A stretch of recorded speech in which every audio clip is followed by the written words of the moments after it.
Ever wonder where your t-shirt came from? Well, it more than likely started in the field of Lubbock, Texas. Since the 1700s, cotton has been a major export for the United States, with most of the demand coming from the United Kingdom. With competition in the cotton industry, the United States was able to have a success because they were able to avoid the hassle of the labor markets by instituting slavery, having the governments back them up by legalizing slavery and various farm subsidies. The graph shows that the United States ruled over the cotton industry. Smaller, more undeveloped countries that also grew and exported cotton without farm subsidies was an unfair advantage. But perhaps the true unfair advantage to both smaller countries and slaves was the use of slavery for economic gains. The book describes slavery as the first significant American public policy that served to protect cotton growers. After being grown in the cotton fields of Texas, your shirt will make its way to a country specializing in textile manufactured goods.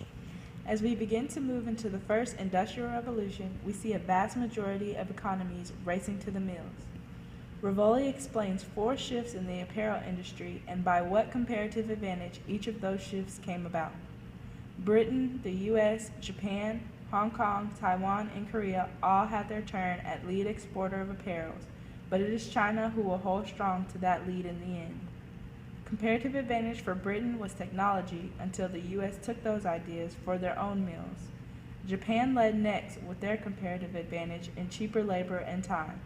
Next, Hong Kong, Taiwan, and Korea took the lead with a comparative advantage also in cheap labor. After being tossed and turned at every corner, the t-shirt that this book was based on finally makes it into the U.S. market, but not so easily. As opposing tides crash down on the importing markets for apparel, the t-shirt must still undergo some turmoil to be sold here in the U.S. Protectionists of the textile industry are painfully aware that from 1991 to 2007, the U.S. lost about 45% of production to overseas textiles and manufacturers, which means countless jobs were lost in the U.S. Perhaps this is why it is so difficult for imported t-shirts to be sold in the U.S. It is unusual to think that before the shirt you picked out in Walmart made it to Walmart, it was entangled in politics. A web of liberalization versus protectionism, a web of limits and regulations on imports, a web of broken promises from presidents and Congress to help shield the U.S. textile industries. However, in the end, because of a 90% wage that was lower than Hong Kong, China seemed to have won the race to the bottom. But winning the race for China often meant losing for their citizens because of the unpleasant working conditions, almost no rights, and very little pay. More than 60% of the female workers were at the age of 13. Most of the country and maybe the world stood on opposing sides, corporations and activists trying to silence one another. But however, the people in China needed them both in order to create and reform labor laws that sought to help change harsh working conditions. Clothing given away by Americans formed the backbone of a dynamic global industry. These were the thoughts expressed going into the conclusion of this chapter.